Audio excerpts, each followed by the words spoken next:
La Voz Universal TV presenta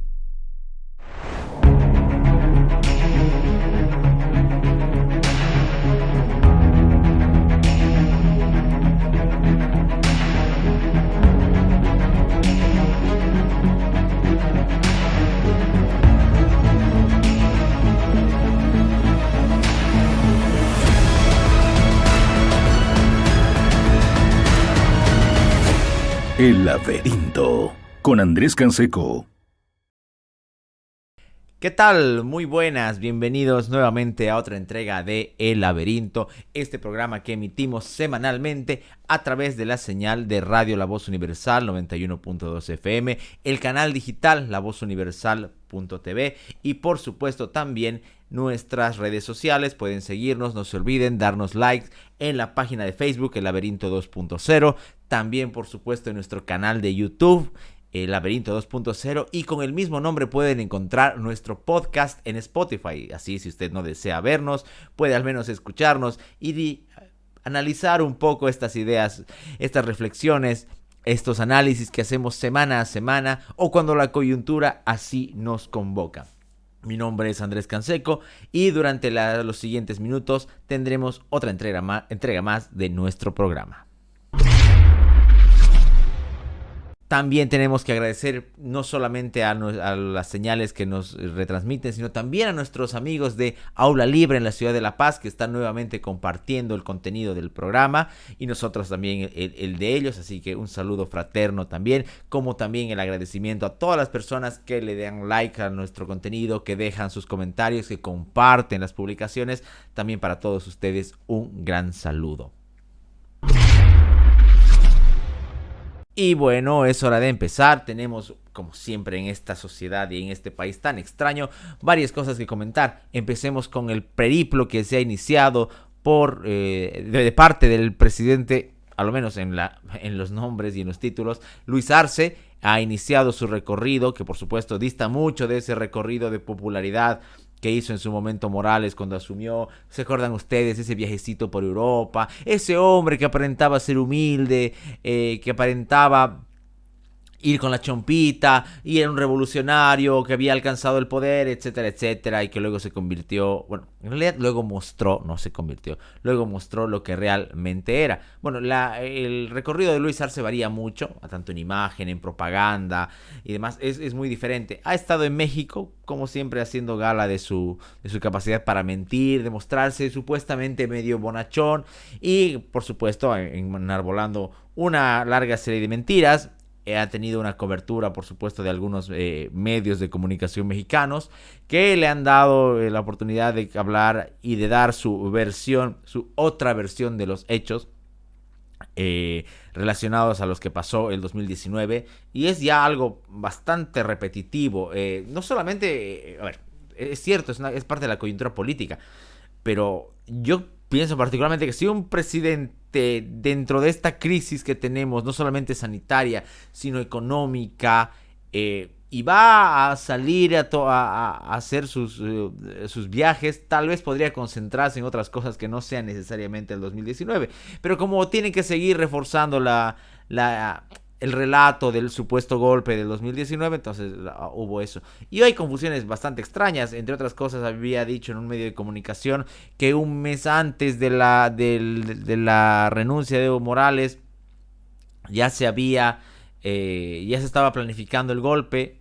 O sea, es decir, antes de las elecciones ya había, y luego se habló de un famoso triángulo entre la Unión Europea, la OEA, la oposición boliviana, etcétera, etcétera, y que al final, por alguna razón, parece que, según este relato extraño del oficialismo, Bolivia es el centro del universo y que es el lugar al que todo el mundo le interesa conquistar y tomar el poder. Por supuesto, en la realidad esto no es así. Somos un pequeño país perdido en el centro de Sudamérica, con sus problemas grandes para nosotros, pero no tanto dentro del espectro global.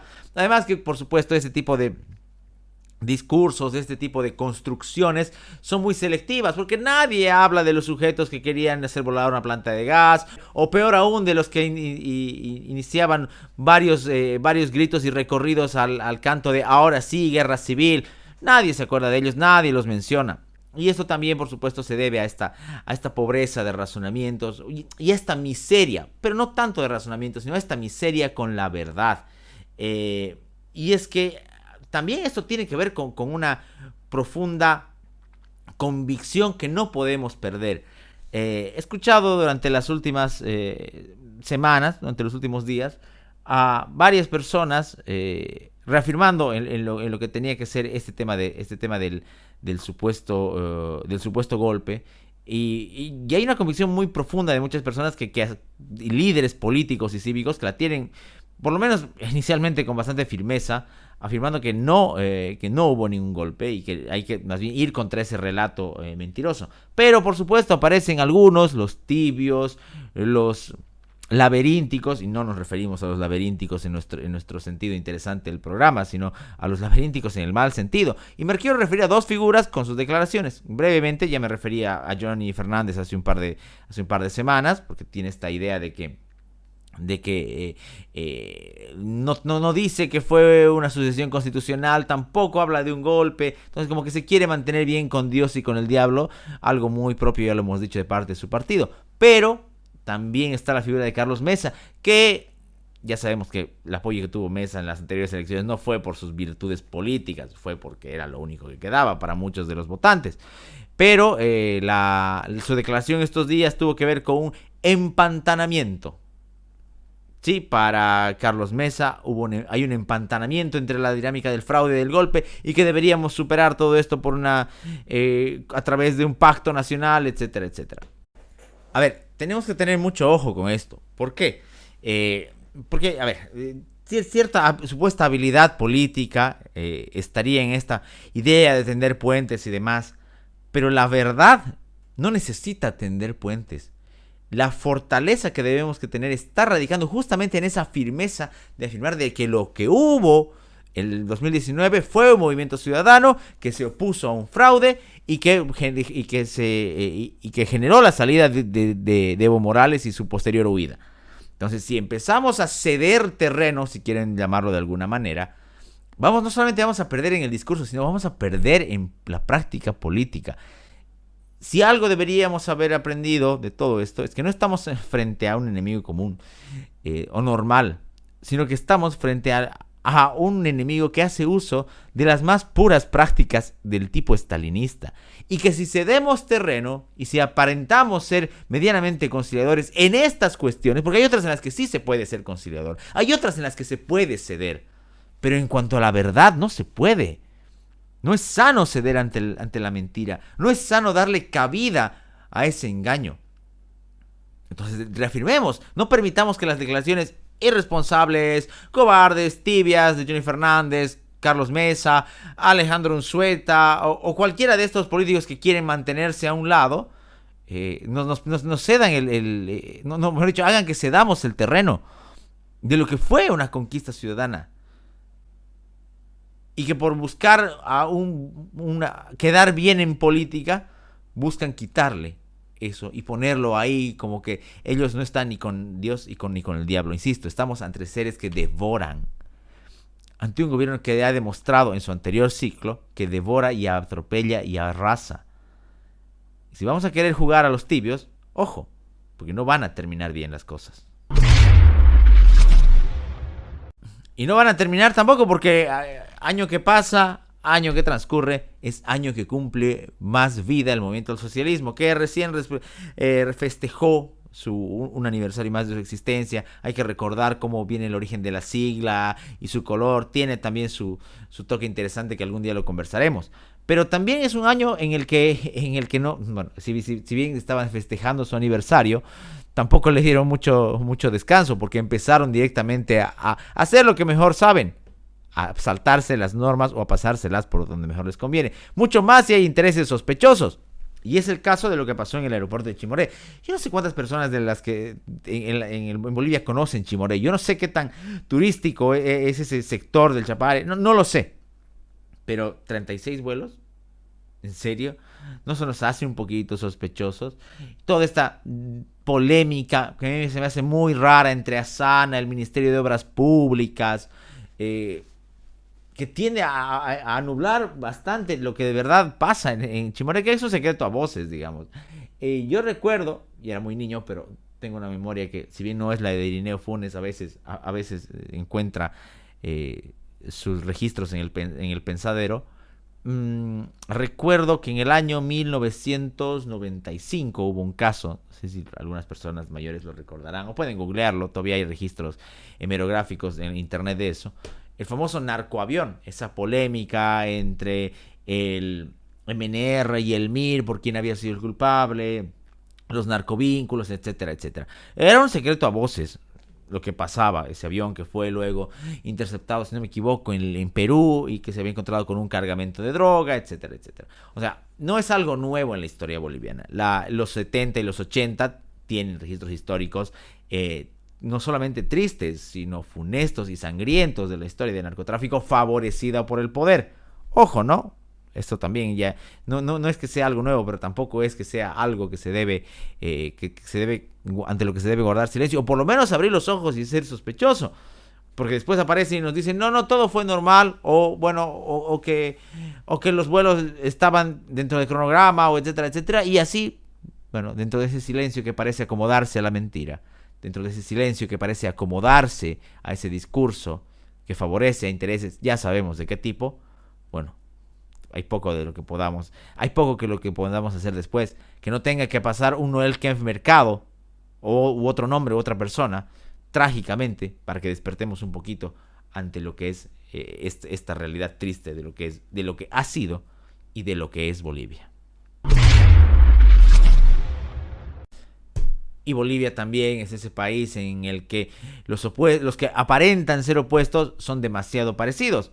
Y es el caso también de lo que está sucediendo en el Departamento de La Paz, con miras a la segunda vuelta electoral para la gobernación entre los representantes del partido Jayaya y Jayaya La Paz y el Movimiento al Socialismo. Bueno, del Movimiento al Socialismo no se espera nada, eso está claro. Pero de Jayaya La Paz tampoco. Pero bueno, lo que pasa es que supuestamente, a ver, hay varias cosas que han hecho interesante o por lo menos peculiar esta elección en La Paz. Primero, la postulación de Felipe Quispe, su muerte aparentemente por COVID, su negación del COVID, etcétera, etcétera, ¿no? Y bueno, y el traspaso de la candidatura a su hijo Santos, que demuestra ser nada más que un masista con otra sigla, o sea, con una vocación también muy parecida a la del padre de querer llevar la carga étnica a todo. Habla de una escuela de presidentes, habla de apellidos, hasta da a entender de cierta supremacía, no solamente mental, racial, sino hasta moral que tuviesen algunas personas de origen indígena. Esto ya ha hecho mucho daño. Y esto se puede comparar a experiencias muchísimo peores en el mundo, que le empezaron a dar atención así hacia ciertas supremacías y vieron cómo terminaron. Y la historia del siglo XX nos asiste para recordarla. Pero en el siglo XXI, en Bolivia, entonces, yo me preguntaba el otro día conversando con un amigo hacia dónde va el votante promedio de La Paz en esta segunda vuelta, en la que solo le quedan dos opciones entre elegir entre la calamidad de que es el movimiento al socialismo y la otra calamidad que parece ser Jayaya, que es una sigla que aparenta crecer, no sé cuánto durará, pero que más allá de la sigla o del poder que tenga, replica y refleja las mismas actitudes, el mismo afán de segregación y la misma irracionalidad que acompaña al movimiento al socialismo. Entonces, tal vez por ese lado es poco lo que se pueda esperar de este partido Jayaya. Triste, digo, para la gente de La Paz que no tiene dónde elegir, porque como ya sabemos, votar no necesariamente quiere decir elegir. Hay películas que tienen un valor interesante porque están asociadas a nuestra memoria infantil o preadolescente, y que además, yo sigo diciendo esto, hubo una época que justo iniciando los 2000 se terminó, que es esa época en que las películas enseñaban algo y que entretenían, pero que también enseñaban, y es el caso, como tantas, de Osmosis Jones. Esta película que mezcla, por supuesto, actores de la vida actores en real action y también animación, Cuenta la historia de un padre interpretado por el genial Bill Murray, que tiene unos hábitos de salud muy malos y que está presto a enfermarse y que, bueno, hay una infección, hay un virus que ingresa a su cuerpo, y aquí viene la parte animada en la que el mismo cuerpo de Frank, cuyo nombre es el personaje, funciona como una ciudad. Y hay todo el sistema inmunológico, el sistema nervioso, todo tiene su sentido. Es bastante amena e interesante la película. Pero a mí me llamó mucho la atención la figura del alcalde o del gobernante de Frank. Un sujeto rechoncho, bastante convenenciero, que piensa más en la política que en la salud y el bienestar de Frank, que en todo caso es su país o su ciudad. Llega hasta manipular a la verdad a fin de poder reelegirse. Llega al punto de despreocuparse por el bienestar de los habitantes de Frank y de Frank mismo con el fin político. ¿Y no nos suena muy parecido eso a muchos de nuestros actores políticos? No, ya lo he dicho varias veces y no voy a cambiar de esto. O sea, la salud es uno de los problemas, el principal, pero no es el único. Pero en estos periodos de crisis lo que se espera al menos es un profundo compromiso con la verdad. Y cuando digo verdad me refiero a la verdad entera. No a la especulación, no a la mentira y tampoco a la paranoia.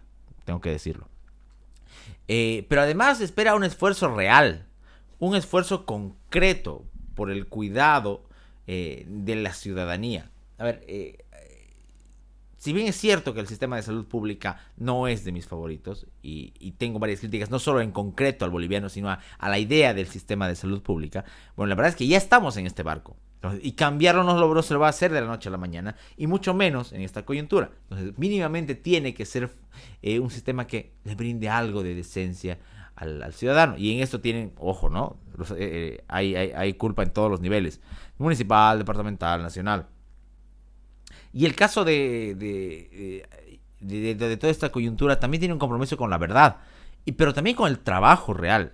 Dentro de toda esta paranoia y locura que es este periodo del 2021, 2020-2021, como que lo único que vemos es un espectáculo cuando se trata de la salud. Ya hemos hablado ya la anterior semana del bajísimo nivel de vacunación, porcentaje de vacunación, de la poca claridad de qué pasa con algunas vacunas, etcétera, etcétera. Entonces, estamos en un papel muy, muy complicado al momento de exigirle cuentas al Estado de qué es lo que está pasando con la salud. Algo así como lo que pasa con ese alcalde de Frank en la película Osmosis Jones. Parece que nuestros gobernantes están pensando mucho más en sus intereses, afanes, en su revancha política, que en el bienestar. Insisto, vale la pena ver Osmosis Jones un rato para entretenerse, pero otro rato para pensar que no estamos tan lejos tal vez de incluso ver arder el país y ver destruido el futuro a cambio del bienestar político de unos cuantos. Sin duda, en El laberinto tenemos autores predilectos. Uno de ellos cumplió recién 85 años y me refiero a Mario Vargas Llosa, este escritor peruano que aprendió a leer en Bolivia. Eso siempre lo cuenta él en sus discursos y también en sus memorias.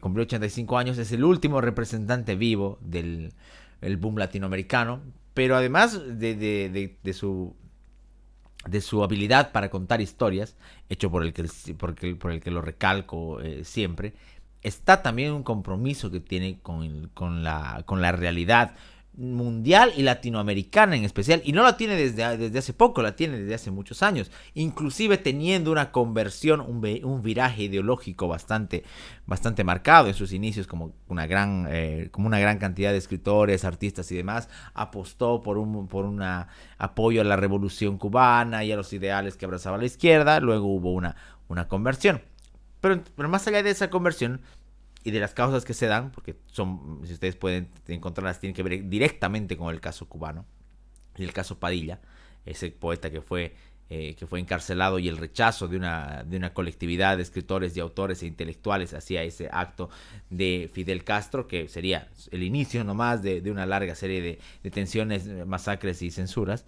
El caso de Vargas Llosa también tiene que ver con una variedad variedad, insisto, no solamente al momento de ver y analizar la realidad latinoamericana y mundial, cultural también, sino también una variedad de estilos.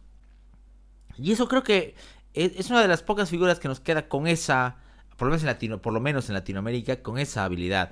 Uno puede encontrar narraciones en el tipo, en el género de la novela. Aquí está La ciudad y los perros, su primera novela. Está también, para la que considero yo la mejor, La guerra del fin del mundo. Pero también puede encontrar a manera de artículos que salen en el periódico El País de España o salieron en otros medios de comunicación, como es Sables y Utopías.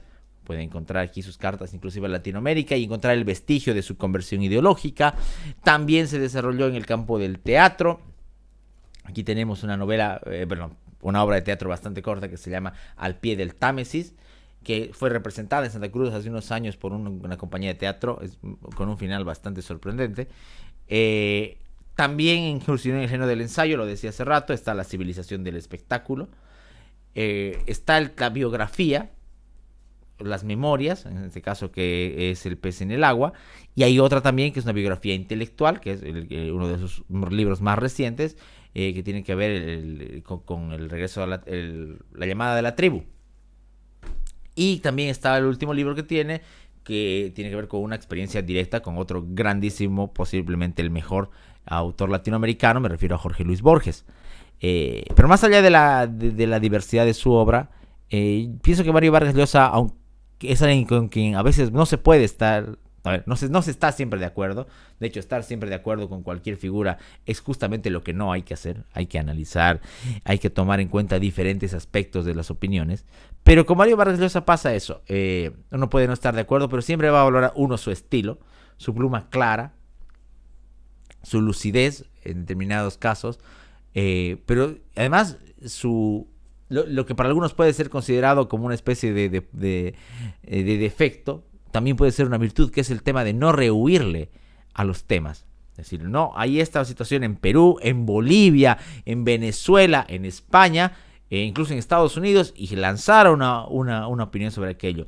En un siglo en el que todo el mundo parece delicado y no quiere comentar sobre nada, y dice, no, mejor yo no me meto, mis intereses pueden verse manchados. Mario Vargas Llosa sigue a sus 85 años recién cumplidos teniendo ese papel, así que está la sugerencia para que todos puedan revisar la obra de Mario Vargas Llosa, insisto en los variados géneros que tiene.